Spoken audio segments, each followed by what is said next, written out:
In 1880, a French peasant woman who couldn't read or write described something impossible. She saw armies with crescent banners flooding into Europe. She saw Rome occupied, churches destroyed, a pope in chains. She called them unknown because she'd never seen a Muslim in her life. But here's what makes this terrifying. Everything else she predicted has already happened. The wars, the revolutions, the apostasy in the church. And according to her visions, the Islamic invasion comes next. Most people have never heard of Marie-Julie Jahenny. The church has buried her prophecies for over a century. But here's why that should disturb you. She predicted things that were impossible to know in 1880, yet came true with horrifying accuracy. Picture this. It's June 1914. Marie-Julie sits in her cottage in Brittany, unable to speak or move, paralyzed as she'd been for years. But suddenly her confessor, Father Lequeux, notices something's wrong. She's weeping uncontrollably. He insists she tell him what she sees. A war is coming, more terrible than anything the world has known. 6 weeks later, World War I begins. Over 17 million dead. But that's not the disturbing part. In 1918, after the armistice, she receives another vision. Our Lord tells her, "If my people do not come back to me, I shall strike again. There will be another war." 21 years later, World War II erupts, over 50 million dead. Here's what you need to understand. Marie-Julie wasn't making lucky guesses. She was shown a timeline of catastrophes, each one conditional on mankind's response to the previous one. We failed every test, and now we're approaching the final exam. But before Islam invades, something else has to happen first, something that will make Europe so weak, so fractured, that a medieval-level army could overwhelm it. Marie-Julie called it the terrible crisis. Listen to her exact words from 1882. France will be invaded up to the diocese where Brittany commences. The second crisis will bring everything to its highest pitch, and no one will escape unless he finds a hidden refuge. She describes 3 separate crises. The first crisis, a communist revolution. 4 weeks, not a day less, not a day more. Complete chaos. Criminals released from prisons. Freedom will be complete, she says, but it's the freedom of anarchy. Law and order collapses. But here's the twist. The communists who created the chaos then impose total control. The red fetters grow even redder. A dictatorship rises. The second crisis, foreign invasion, but not from Russia. They stay in the background, pulling strings. Instead, Marie-Julie sees something that made no sense in 1880. She describes men she calls unknown because they do not look like Europeans. Connect the dots. Europe weakened by civil war, communist forces creating chaos, and then, when Western armies are scattered and demoralized, the invasion from the south. Marie-Julie heard these invaders say, "For a long time we were subjected to France. They want to crown her with lilies, but we will give her a red ribbon as a diadem." This is revenge, historical grievance, Islamic reconquest.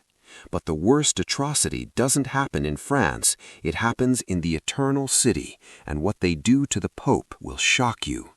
Marie-Julie sees Rome fall not once, but twice, first to communist forces, then to Islamic armies. She describes a leader, an Asian commander, likely Muslim, who rules Rome for 18 months. Here are his exact words from her vision. "Why, you who wait for help from the French in your prison, you are greatly mistaken if you think to recover your possessions.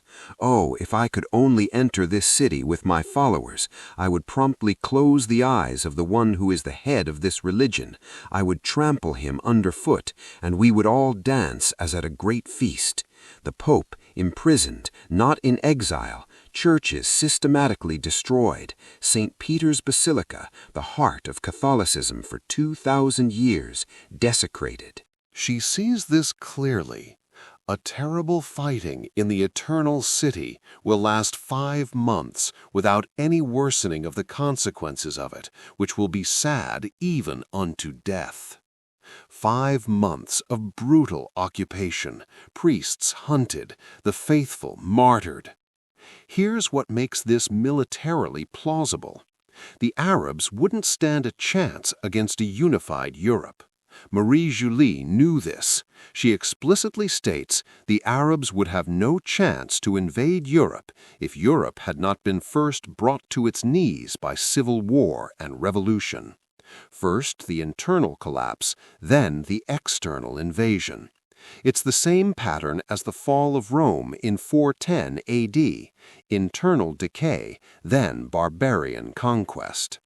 But there's one detail in Marie-Julie's prophecies that everyone misses, and it changes everything about how we should prepare.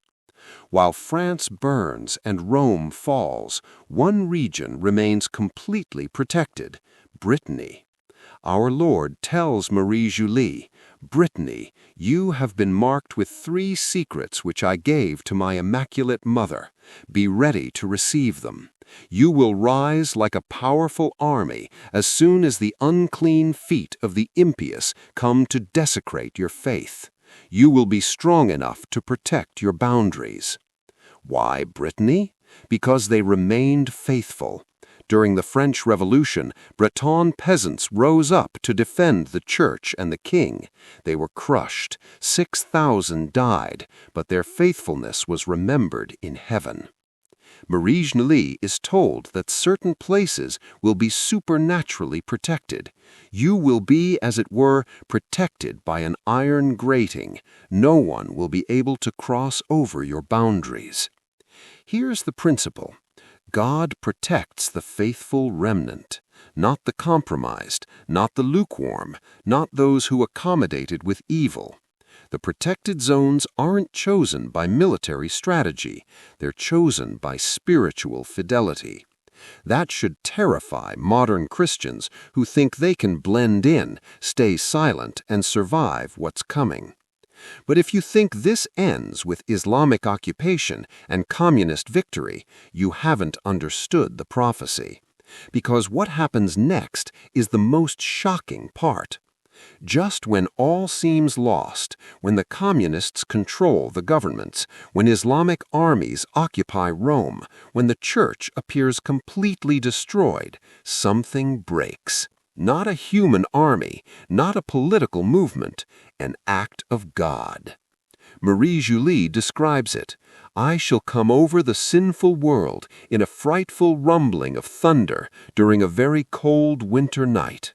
From a mass of fiery clouds, devastating lightning will come forth in zigzags, setting fire and turning everything into ash. 3 days of darkness, earthquakes, cosmic phenomena, poisonous gases, and deadly vapors. But here's what's crucial. This isn't the end of the world. It's the end of communism and the end of the Islamic invasion. The survivors must give thanks to the Blessed Trinity for their protection. Magnificent shall my kingdom of peace be." The timeline is critical. 4 years of war and revolution, communist victory, Islamic invasion, Rome occupied for 18 months, then the miracle. Then the rise of the great monarch, a Catholic king chosen by God to restore order, free the Pope, and rebuild Christendom. This isn't defeat, it's purification followed by restoration. Here's the question that should haunt you. If everything else she predicted came true, why would this be different? The invasion is coming, not because Marie-Julie said so, but because we've created the exact conditions, the internal rot, the spiritual apostasy, the military weakness that make it inevitable. The only question left is, will you be among the faithful remnant that God protects, or among the compromised majority that He allows to be purged? If this video opened your eyes, share it with someone who needs to see it. Hit that like button to help us spread the word, and subscribe because we're diving deeper into the forgotten treasures of our faith that could change your eternity.